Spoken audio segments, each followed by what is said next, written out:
where she doesn't live, but she's visiting and gigging and making her way around the country.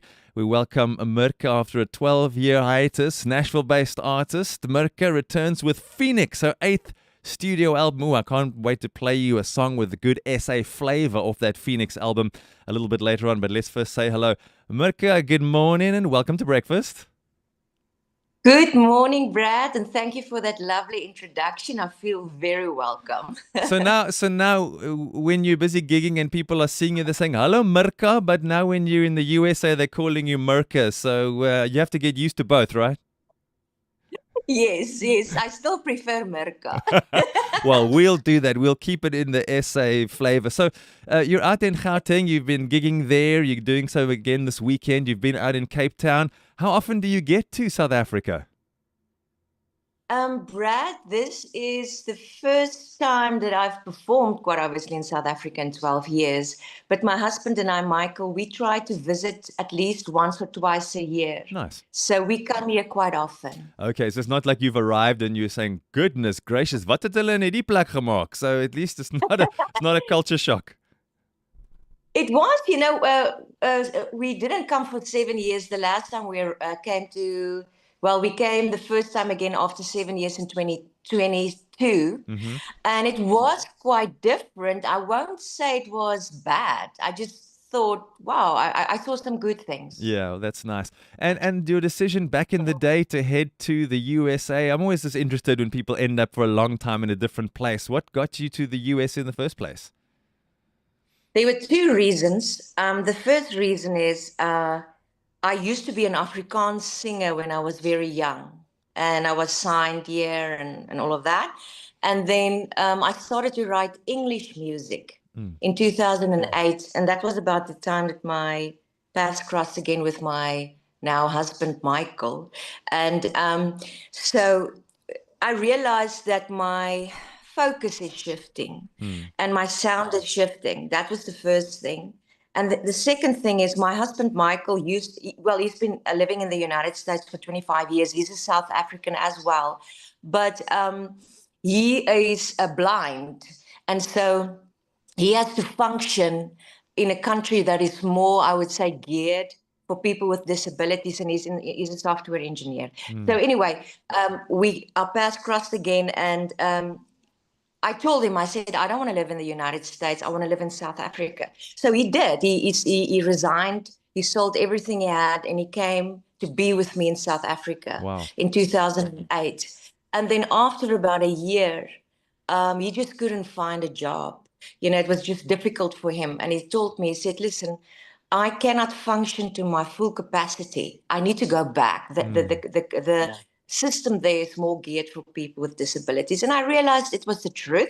And the second thing was, he said, I think we can really give it a shot. Your music can work in the States. And yeah, so those were the two reasons. And boy, oh boy, how right was he? Because you've been there living in Music City in the US and creating music there. What was the reception like? I mean, you've had a 12-year hiatus, so we can count back 12 years and before that already influencing the American audience with your music. How well was that received, considering the South African flavor to your voice and your music? How well was that received? They love it. They love everything about Africa, everything about South Africa. They love the accent. They love the stories. But I think most importantly, we actually carry a message of hope, whether we know it or not, or whether we want to think about it. We do. As South Africans, we've already overcome so much. And we are walking in it. Yes, there's still a lot of problems and a lot of issues and division and all of that. But we've overcome a lot. We've truly, I tell the people here, I say, do you realize what a light South Africans are? The warmth, the generosity, the kindness, the love, we never stop. We just keep on going. We will make jokes about everything, even if it goes bad, But so anyway, that is, I'd say, the most significant part of what we bring to people like America, because they are struggling quite a lot now with stuff they've never dealt with in the past. And so, yes, that's the one piece of it. They think we're very funny. They just love the South African vibe. Well, that's fascinating. I mean, I didn't know that. I mean, I know there's some artists that go out there to record and do their thing, but you never really know how they feel about the music. I want to talk about your new album Phoenix, because it does seem like a really good name after 12 years of not releasing music, to be rising up again and doing something brand new. But what I really love is the song that's got a real South African flavor in it. We'll be playing My South Africa a little bit later on. But what I love is, if I look at the title of some of the songs, and you spoke about hope, Mirka, it's like I'm seeing things like songs like Brighter Days and Love Overcome and Time for the Living and Sail On and Pray for Love. I mean, this is just carrying so much positivity. Oh, wow. Thank you, Brad. Let me just say thank you to you. First of all, you are so thoughtful, and it's clear to me that you are that kind of person as well. Yes. So thank you. Thank you for asking these amazing questions. It's really, you really nail it. You're amazing. You're really good. Thank you so much. Thank you. Yes, the music. Uh, okay, now I'm so focused on how well your question was that I'm a bit distracted. No, yes, I do. The Phoenix album. After 12 years, let me just say this: I had to walk away from music 12 years ago because my identity was in what I was doing, and I had to figure out, who am I when I don't sing? And that thing really had to die. And over the years, it died. I never thought I would sing again. Wow. And I discovered who I was outside of that. I realized I really love to serve people, and that we are not on stage to receive all this accolades and this, let's say, love from the people. It's supposed to be the other way around. So in a nutshell. But yes, so Phoenix is significant because just like that, a bird, a symbolic bird that dies, and then it rises out of the ashes, and it comes forth in a resurrected life with life and hope. That is really symbolic for my life or journey as an artist. Yeah. And the songs, quite obviously, is a true reflection of that. And I've lived many things, and I've been through many things, difficult things, like most of us do. But it's how we come out on the other side. So I write these deep lyrics. I tell people I understand where you are, but I always try to bring them through to a higher vantage point. Yeah. And yeah, that's why I have titles like that, because the song should bring out life. And the recording process for a song like My South Africa, I'd be quite curious, considering you recorded in the US and it's got a real South African flavor. We'll play the song for our listeners shortly. How did they go about producing it, being non-South African and African people, but still nailing it like that? I mean, was there massive input from you and Michael on that? Yes, I can give my husband, Michael, all the credit. So let me just give you a little bit of a backstory on that. Okay. When Bruce Gage and Janie Kluwer are amazing songwriters, very accomplished, and I also work closely with them. I learn a lot from them.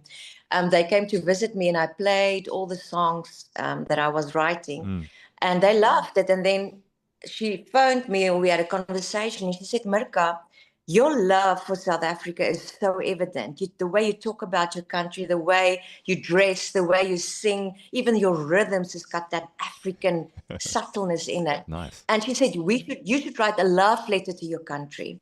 And so that's how that started, that song. But then Michael, when we met with the producer, Dennis Patton, who's amazing, he did a fantastic job. Yes, he's pure American. I think, he's probably never been out of the United States. So what Michael did was, he said, listen, I want you to listen to some of the music that we grew up with. And so one day we had him over and we played him Mango Groove and Johnny Clegg and PJ Powers and, and Miriam Makeba and those kind of things. And he said, we don't want that, but you must understand this is a big part of who we are.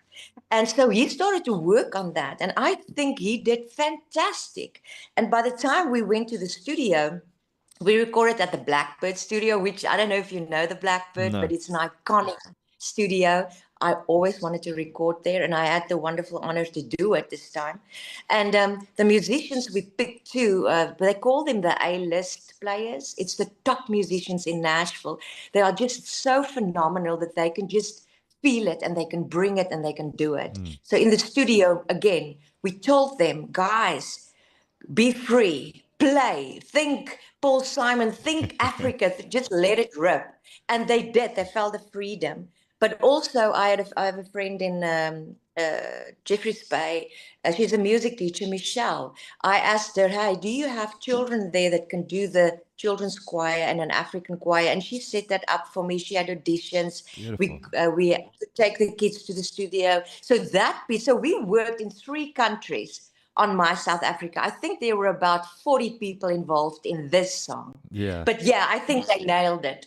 I would think they've nailed it too, and we'll hear what our listeners think when we play the song for them in just a few minutes' time. Just before we play the song and I greet you, for those that want to follow your journey, I've been on your website. They can see the music video for My Africa. There are other things there to see, pics of you, some videos that show the production and stuff behind the scenes. It's a massive education, but it makes you feel continental, it makes you feel international, and it makes you feel proud to be South African when we see you work and all the stuff happening behind the scenes. So for our listeners, how can they go and check out your website? And if they want to follow you, where do they find all your details? Well, first of all, thank you, Brad, for your kindness and your encouragement. I really appreciate it. Yes, my website is Mirka Music of Mirka Music. .com, and I've got all my social handles on there. Mirka Music Official, Facebook, Mirka Music. Yes, my biography, and people can subscribe to my my email list. I love to connect with the people. Yeah, there's a lot of things there, and of course, My South Africa. The music video that we shot here in Cape Town is available on YouTube. It's Mirka Music Official. And I just want to say, this song, Brad, is really, I come to honor my people. I come to honor my fellow South Africans, and I come to encourage them and to remind them that we are the light and that we are reconciled and there's a future and a hope for us. And we go back to America and we're going to launch there, but I will always sing that song. And let me just say this to you, the Americans that so far that has listened to this song, My South Africa, they cry when they hear it because it touches them, because they know what we've been through and how much we've overcome. So yeah, so it's a story of hope indeed, and it's beautiful, and you can hear it in a few seconds' time. Mirka, thank you for your time. Enjoy your time still in Gauteng. I know you've got a show coming up, some shows this weekend. Enjoy connecting with the South African crowd. And enjoy hearing them roll the R of your name, because you've got just a few days left. And then you're all the way back to Mirka in the US of A. Thanks for hanging out with us this morning. Thanks for some great music. And to our listeners, go and check out that album, Phoenix. First, go and visit Mirka's website, where you can get all the details you need, and you can go and soak up her sounds. That's what I've done, and you owe it to yourself to do exactly the same. Mirka, thanks so much for hanging out with me. Thanks for great music. Thanks for coming back with a brand new identity and a brand new album. Knowing who you are and whose you are, and cemented in that truth, you're only going to go upwards from here. We believe it. And thanks so much for hanging out with us. Oh, thank you so much, Brad. Thanks for the opportunity.